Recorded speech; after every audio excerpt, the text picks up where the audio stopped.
Right, ఇక తాడేపల్లిలో మాజీ మంత్రి బుగ్గన్న మాట్లాడుతున్నారు. లైవ్ లో చూద్దాం. పరీక్ష మనం చేసుకోవాలి, మనల్ని మనం. ఏది ఏమైనా కూడా చెప్పినారు. అందులో సూపర్ 6, మరి సూపర్ 6 చూస్తే ఇంతవరకు ఫస్ట్ ఇయర్ ఎట్లుందో ఇప్పుడు కూడా అట్లే ఉంది. ఇంతవరకు మనిషికి అందినేది సూపర్ 6లో ఏమందిందండి? అది అర్ధదీపం అనాలన్నా పావు దీపం అనాలన్నా, ఎందుకంటే ఒకే సిలిండర్ వచ్చింది. అది సూపర్ 6లో ఇంతవరకు అందినేది. 10 సార్లు ఏదేదో చెప్తున్నారు కానీ అవైతే ఇంతవరకు చేతికైతే రాలేదు. మళ్ళీ అంతలో భాగంగా అప్పులు పెరిగాయన్నారు.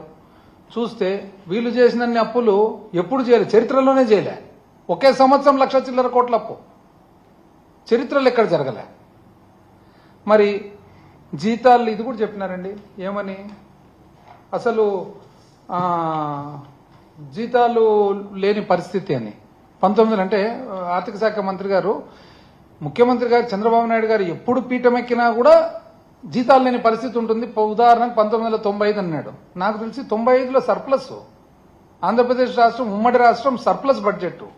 ఆ తర్వాత మీరు మళ్ళా సబ్సిక్వెంట్ గా మీ పాలనలో మైనస్కు పోయిండొచ్చు, కానీ అప్పటికి మాత్రము సర్ప్లస్ బడ్జెటే. మళ్ళీ ఏ విధంగా చెప్తున్నారో నాకైతే అర్థం కావడం లేదు. సో ఏదేమైనా కూడా ఆ తర్వాత కొంత చాణక్యంతో కూడా కంపారిజన్ చేసినారు మధ్యలో. చాణక్యుడు ఏం చెప్పినారండి, కౌటిల్యుడు ఏం చెప్పినాడు? ముఖ్యంగా ఆయన చెప్పినది ప్రజల మీద ఎక్కువ పన్ను భారం వేయకూడదు.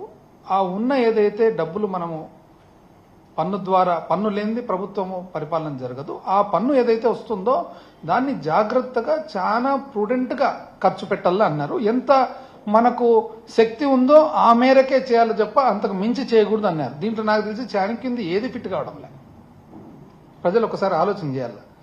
ఏదైతేనేమి మొత్తం మీద ఇంతవరకు చాలా వాగ్దానాలు, స్పీచ్లు జరిగిపోయినాయి. కాకపోతే ఈసారి బడ్జెట్ బుక్ కూడా నేను చూడడం జరిగింది. ఇది చూసిన తర్వాత ఒక వ్యక్తి బాగా అన్నారనమాట, ఇదేంటి సార్ ఈసారి ఇది కొత్త రకంగా ఉంది, మామూలు బడ్జెట్ మాదిరి లేదు అని.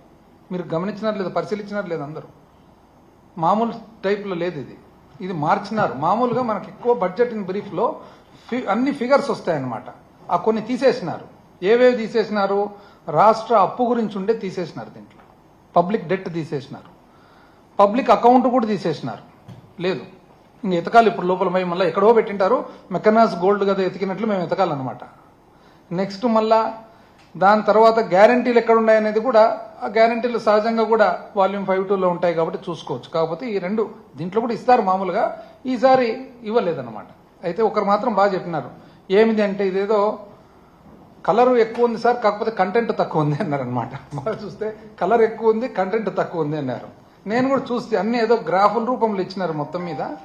ఏది ఏమైనా కూడా ఒకటి, ఎప్పుడైనా మేము వైఎస్ఆర్సీపీ తరఫున జగన్మోహన్ రెడ్డి గారు కానీ మాకు, ఎందుకంటే మా సిద్ధాంతాలు రాజశేఖర రెడ్డి గారి సిద్ధాంతాలు కాబట్టి, సింపుల్ లివింగ్, సింపుల్ థింకింగ్. ఇప్పుడు పేదవాడు అనేవాడు ఎప్పుడు కూడా ఒక అసంతృప్తితో కానీ లేకుంటే ఇబ్బందులు కలిగిన పరిస్థితుల్లో ఉంటే ఎప్పుడు కూడా సమాజానికి మంచిది కాదు. ఒక వ్యక్తి ఎవరైనా కానీ పేదరికంలో ఉండరాదు. పేదరికంలో ఉన్న వ్యక్తి కూడా కొన్ని పరిస్థితుల వలన పేదరికంలో ఉన్నా కూడా విపరీతమైన అసంతృప్తి, అసహనము ఆ విధంగా ఉంటే